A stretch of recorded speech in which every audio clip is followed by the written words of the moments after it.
कहानी की शुरुआत में हमने देखा कि यूएसए का एक फाइटर जेट जब अफगानिस्तान में उड़ रहा था तो अचानक ही कुछ दुश्मनों ने उन पर एक मिसाइल दाग दी। टेरी जो कि प्लेन उड़ा रहा था उसने तुरंत फाइटर जेट का डिफेंस सिस्टम एक्टिवेट किया, लेकिन बदकिस्मती से मिसाइल फिर भी उनके जेट पर आ लगी। प्लेन पूरी तरह कंट्रोल से बाहर हो चुका था और अब जिंदा रहने का सिर्फ एक ही तरीका है, प्लेन से नीचे कूद जाना। दोनों बिना समय गवाए अपने फाइटर जेट से कूद गए। कुछ मिनटों बाद केट और टेरी को होश आया तो वो अफगानिस्तान के रेगिस्तान के बीचों बीच थे, लेकिन इससे पहले टेरी घायल केट की मदद कर पाता अफगानी फाइटर्स ने उन्हें घेर लिया और टेरी पर धुआंधार फायरिंग कर दी, जिससे वो बुरी तरह जख्मी हो गया। फिर जैसे ही एक अफगानी फाइटर टेरी के पास आया तभी अचानक से केट ने उस पर हमला बोल दिया। उसने अपनी बंदूक से उस आदमी को वहीं ढेर कर दिया। इसके बाद केट ने दूसरे दुश्मनों पर भी ताबड़तोड़ फायरिंग की और अपनी बहादुरी से उन्हें निहत्था कर दिया। लेकिन मुश्किलें यहीं खत्म नहीं हुई।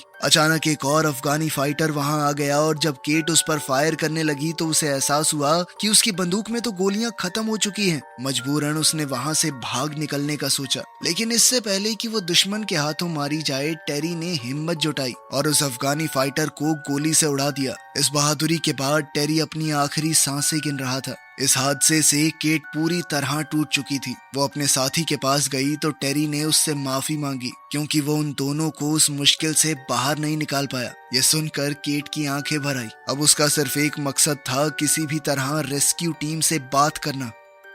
उधर दूसरी तरफ बाकी अफगानी फाइटर्स ने देखा कि उनका लीडर अभी भी जिंदा है। साथ ही उन्हें ये भी पता चला कि अमेरिकन फौज वहां से फरार हो गई थी। कुछ देर तक चलने के बाद केट को दूर से दुश्मन की गाड़ियों का एक पूरा काफिला नजर आया जिन्होंने पूरे इलाके को घेरा हुआ था। केट ने तुरंत फैसला किया कि यहाँ रुकना खतरनाक है, इसीलिए वो छुपने के लिए पास के एक बंकर की तरफ भागी। लेकिन बंकर तक पहुंचने से पहले ही दुश्मनों ने उसे देख लिया और उस पर धुआंधार फायरिंग शुरू कर दी। उनके लीडर ने तो केट के ऊपर एक मिसाइल फायर की, लेकिन वो किसी तरह बच निकली। फिर जैसे ही धुआं साफ हुआ तो केट ने देखा कि धमाके की वजह से बंकर का दरवाजा खुल गया था। अब केट बिना एक भी सेकंड गवाए बंकर के अंदर घुस गई। तभी एक दुश्मन उसके पीछे दरवाजे तक आ गया तो केट ने अपनी पिस्टल से उसे मार गिराया। खैर इसके बाद केट ने देखा कि वो ऐसी सीढ़ियों के सामने खड़ी थी जो शायद सैकड़ों मीटर गहरी हैं, लेकिन उसके पास कोई चारा तो था नहीं, इसीलिए उसने नीचे उतरने का फैसला किया।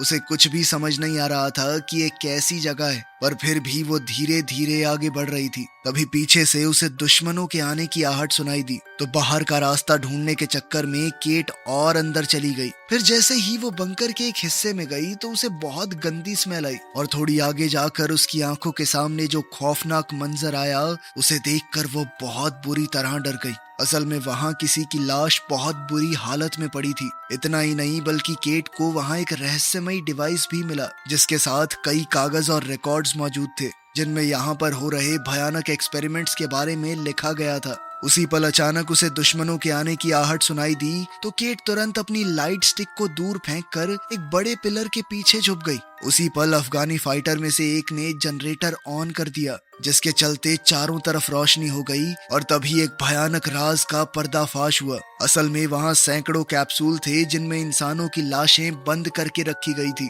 अब जैसे ही दुश्मनों का ध्यान हिला तो इस मौके का फायदा उठाते हुए केट ने अपनी फाइटिंग स्किल्स का इस्तेमाल करके अचानक उनमें से एक की बंदूक छीन ली। केट को देखते ही अफगानियों ने एक के बाद एक उस पर धुआंधार फायरिंग शुरू कर दी जिसके चक्कर में एक कैप्सूल टूट गया और उसके अंदर रखी हुई लाश जमीन पर आ गिरी। अब अपनी जान बचाने के लिए केट पास ही में मौजूद एक हैच में नीचे उतर गई। जैसे ही उनके लीडर ने देखा कि केट सुरंग में घुस गई है तो उसने अपने आदमी को उसका पीछा करने का हुक्म दिया ताकि उसे चारों तरफ से घेरा जा सके। फिर उसने चिल्लाकर दूसरे आदमी को वहीं रुकने को कहा ताकि अगर केट वापस लौट कर आए तो भी बच ना पाए। वो आदमी अपनी जगह संभालते हुए धीरे धीरे उस लाश की तरफ बढ़ रहा था जो कैप्सूल से गिरी थी। उधर केट बिना कोई आवाज किए सुरंगों के अंदर रेंगती हुई आगे बढ़ रही थी। जैसे ही उसके पास एक दुश्मन हैच की जांच करने आया तो केट बिल्कुल पत्थर की तरह जमकर खड़ी हो गई। इसी दौरान जो आदमी पहरा दे रहा था उसने सोचा कि गिरी हुई लाशों को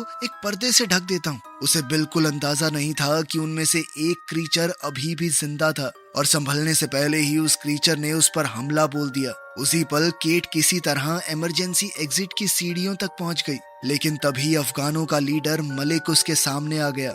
उधर दूसरे फाइटर ने अपने साथी की लाश देखी जिसे वो भयानक क्रीचर नोच नोच कर खा रहा था। अब वो डर के मारे जोर जोर से अपने सरदार को मदद के लिए बुलाने लगा। इसी मौके का फायदा उठाते हुए केट ने अपनी फ्लेयर गन से उस आदमी के सीने पर गोली चला दी। फिर तुरंत ही उसने जमीन पर गिरी दुश्मन की राइफल उठाई और एक एक करके सभी को मार डाला। इसके तुरंत बाद केट ने वहां एक ग्रेनेड फेंक दिया और सीढ़ियों पर चढ़ने लगी। फिर जैसे ही केट ऊपर तक पहुंची तो अचानक एक अफगान ने उसका पैर पकड़कर उसे खींच लिया। केट संभल भी नहीं पाई कि उतने में उस आदमी के चेहरे पर वो भयानक क्रीचर टूट पड़ा और उसे भी निगलने की कोशिश करने लगा। ये सब देखकर केट बहुत ज्यादा घबरा गई और बाहर की तरफ भागने लगी। क्रीचर ने उसे पकड़ने की कोशिश की लेकिन केट किसी तरह बंकर से बाहर निकल गई। अब इस क्रीचर को अंदर ही कैद करने के लिए केट ने बंकर के दरवाजे को जंजीरों से बंद कर दिया। पर जैसे ही वो वहां से निकलने वाली थी तो एक और दुश्मन उसके सामने आ गया।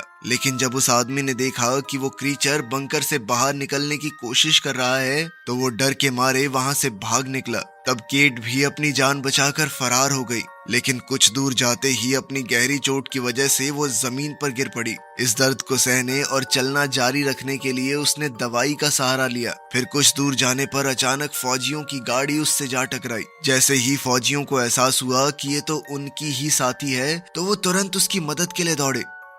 फिर अगले दिन केट को आर्मी कैंप में ले जाया गया। वहां उसकी मुलाकात यहाँ के मेजर रॉय से हुई तो केट ने उसे समझाने की कोशिश की कि उस बंकर में कुछ बहुत ही गलत हो रहा है, लेकिन रॉय ने उसकी बातों पर विश्वास नहीं किया। उसने कहा कि लड़ाई के बाद से हालात काफी बिगड़ चुके हैं, इसलिए इस वक्त उनका पूरा ध्यान मेन मिशन पर होना चाहिए। गुस्से में केट ने उस भयानक क्रीचर के बारे में विस्तार से बताया जिसे उसने भागते वक्त देखा था, लेकिन रॉय अपने फैसले से हिला नहीं। केट को जो डिवाइस लैब में मिला था रॉय ने उसे भी अपने कब्जे में ले लिया और उसे कैंप के डॉक्टर के पास भेज दिया। इसी बीच सैनिकों की एक टुकड़ी एक कैदी को लेकर वहां पहुंची तो रॉय ने कहा कि इससे पूरी जानकारी निकलवाओ। वहीं बाहर सार्जेंट टॉम केट को शांत करने के लिए आया क्योंकि वो रॉय के रवैये से काफी गुस्से में थी। खैर बाद में जब पैरामेडिक के पास केट का इलाज चल रहा था तो सार्जेंट टॉम सार्जेंट जोन्स के साथ वहां पहुंचा। उन्होंने केट से कहा कि हमें तुम्हारी बात पर पूरा भरोसा है, लेकिन बंकर में वापस जाने से पहले उन्हें ये जानना जरूरी है कि वहां हुआ क्या था।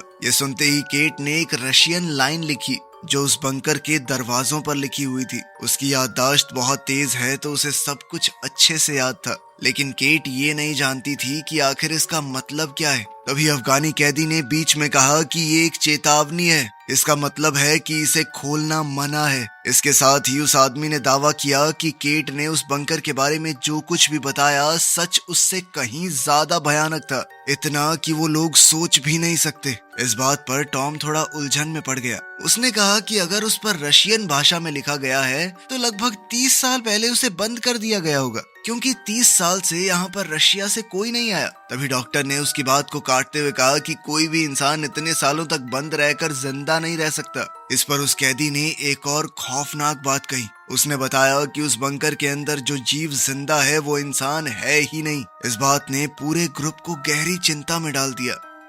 खैर फिर शाम ढलने लगी और अंधेरा होते ही सैनिकों ने फैसला किया कि वो पूरे एरिया की रखवाली बारी बारी से करेंगे, क्योंकि किसी भी पल नए दुश्मन सामने आ सकते हैं। उधर अपने कैबिन में रॉय ने कर्नल से बात की तो कर्नल ने कहा कि केट को जो भी वो डिवाइस मिला है उसे जल्दी से भेजो। असल में वो डिवाइस एक रिकॉर्डर था और रॉय ने साफ साफ शब्दों में कहा कि अगर आपको ये चाहिए तो पूरी सच्चाई बतानी होगी कि असल में हो क्या रहा है। वहीं दूसरी ओर हम देखते हैं कि बंकर के गहरे अंधेरों में उन भयानक जीवों ने एक दूसरे को आजाद कर लिया था। फिर धीरे धीरे सब एक जगह इकट्ठा हुए और बाहर निकलने का रास्ता रोकने वाली उन जंजीरों को तोड़ने की कोशिश करने लगे। वहीं रात के वक्त सेरानो नाम का एक फौजी ड्वेन की जगह लेने आया, लेकिन जैसे ही वो आगे बढ़ा तो उसे पीछे से एक अजीब सी आवाज सुनाई दी। मुड़कर देखने पर उसे पता चला कि उसका साथी वहां से गायब हो चुका है। हैरानी और उलझन में सेरानो ने बैरिकेड के पास जाकर देखा कि आखिर हुआ क्या। उसी वक्त डेव को कैंप के अंदर फैलती हुई एक बेहद गंदी बदबू महसूस हुई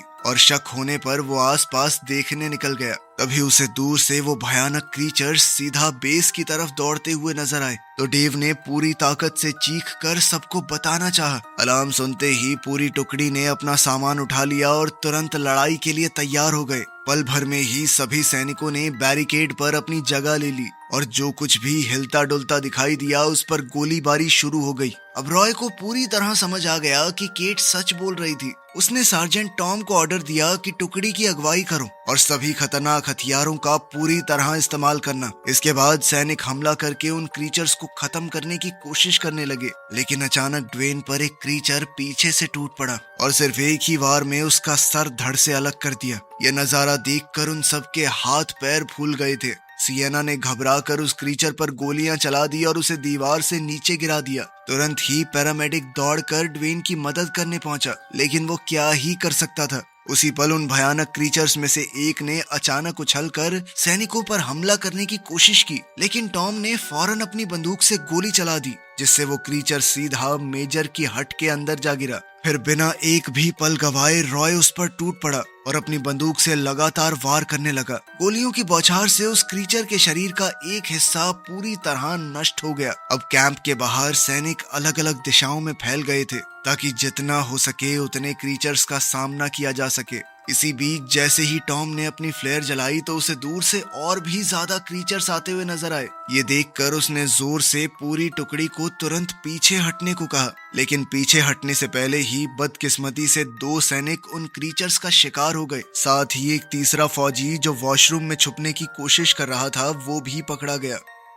उधर जैसे ही केट को एक क्रीचर के पास आने की आवाज आई तो उसने जल्दी से हथियारों की संदूक खोलने की कोशिश की, लेकिन वो संदूक नहीं खुली और कैबिन के अंदर घुसते ही उस क्रीचर ने केट पर जोरदार हमला बोल दिया। इसके बाद उस भयानक क्रीचर ने अपनी लंबी जुबान से उसे जकड़ने की कोशिश की। अफगानी कैदी ने जैसे तैसे खुद को आजाद किया और जल्दी से वो हथियारों वाली क्रेट खोल दी। फिर उसने जल्द ही एक मशेटी उठाई और पूरी ताकत से क्रीचर पर जोरदार वार किए, जिसके बाद वो क्रीचर जमीन पर गिर पड़ा और केट तब भी गुस्से से लगातार उस पर वार करती रही। वहीं बाहर कैंप में पूरी तरह अफरा तफरी मची हुई थी। एक फौजी अपनी मशीन गन से लगातार उन क्रीचर्स पर हमला कर रहा था, लेकिन मौका मिलने पर एक क्रीचर ने उसे भी मार डाला। इसके बाद वो भारी बंदूक फायर करते हुए अपने आप घूमने लगी और गोलियां सीधा फ्यूल कैंस पर जा लगी। अगले ही पल पूरे कैंप में एक भयानक विस्फोट हुआ और इस धमाके के बाद सैनिकों ने देखा कि एक क्रीचर बिल्कुल उनके सामने खड़ा था। तब उन सब ने मिलकर आखिरकार उसे मार डाला। उसी पल मेजर ने देखा कि उसकी बंदूक की गोलियां खत्म हो गई थी।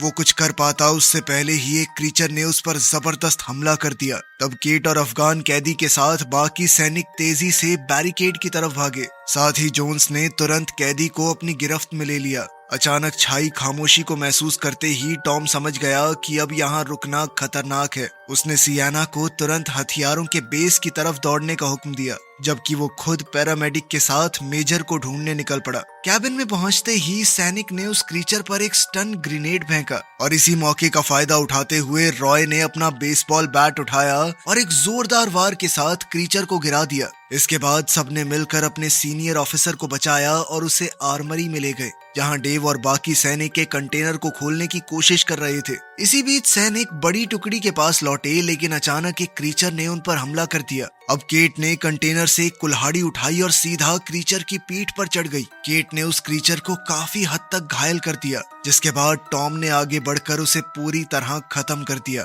फिर रास्ता साफ होते ही पूरा ग्रुप दौड़कर कंटेनर के अंदर घुस गया। दरवाजा बंद करने के बाद उन्होंने थोड़ी देर के लिए आराम किया और फिर आगे क्या करना है ये सोचने लगे। सुबह होते ही जब सैनिकों ने कंटेनर का दरवाजा खोलकर कैंप का जायजा लिया तो अपनी आंखों के सामने का मंजर देखकर वो दंग रह गए। असल में वहाँ ना तो कोई क्रीचर था और ना ही मरे हुए सैनिकों की लाशें। थोड़ी देर ढूंढने के बाद उन्हें आखिरकार एक क्रीचर की लाश मिली तो सब मिलकर उसे ध्यान से देखने लगे ताकि ये समझ सकें कि आखिर इस भयानक क्रीचर का राज क्या है।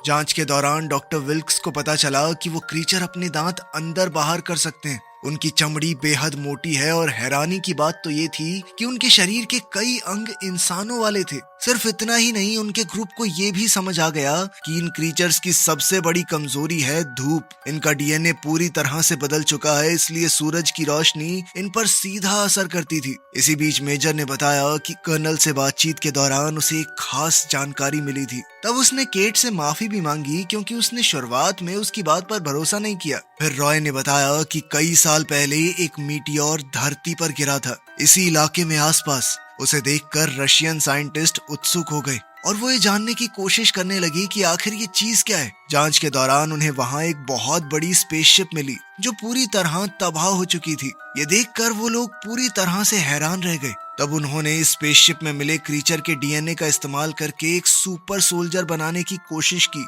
ये सुनते ही केट चिंता में आ गई। उसने बताया कि उसने अंडरग्राउंड बंकर के अंदर कैप्सूल्स में तैयार होती हुई एक पूरी सेना देखी थी जो किसी भी पल जाग सकती है, इसीलिए उन्हें तुरंत वहां से निकलना होगा। लेकिन अब उनके सामने मुश्किल ये थी कि रेगिस्तान से निकलने के लिए उनके पास फ्यूल नहीं है। हालात को समझते हुए उन सबको ये एहसास हो गया कि अब उन्हें यहीं रुककर इन क्रीचर्स का सामना करना होगा। रॉय ने सबके सामने वादा किया कि वो आखिरी सांस तक अपने साथियों के साथ लड़ता रहेगा। तभी अचानक टेबल पर पड़ा हुआ वो क्रीचर दोबारा से जिंदा हो गया। वो चारों तरफ मौजूद लोगों पर हमला करने लगा और अपनी लंबी जुबान से केट का सर निगलने की कोशिश की। तब खुद को बचाने के लिए केट ने जोर से अपना सर ही उस क्रीचर पर दे मारा। तब रॉय को एहसास हुआ कि ऐसे तो उसकी पूरी टुकड़ी ही खत्म हो जाएगी। तब उसने अपना ग्रेनेड निकाल लिया और बिना एक भी पल सोचे रॉय सीधा उस मॉन्स्टर पर कूद पड़ा। अगले ही पल जबरदस्त विस्फोट हुआ जिसमें उसका शरीर पूरी तरह से नष्ट हो गया।